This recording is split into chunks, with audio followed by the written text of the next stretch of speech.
అతలాకుతలమైపోయినటువంటి పరిస్థితుల నుంచి మార్పు అన్నది ఇప్పుడు జరిగింది.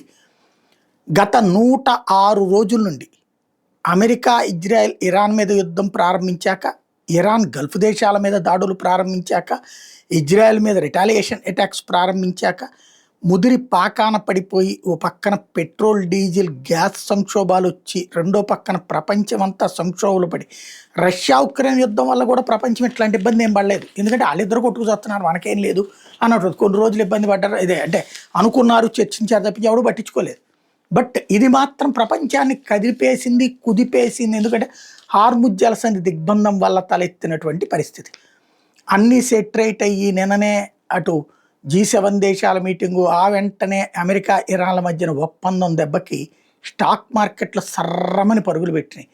ప్రతి దేశంలో ఉన్న స్టాక్ మార్కెట్లు పూర్తి ప్రాఫిట్స్ నమోదు చేసినాయి.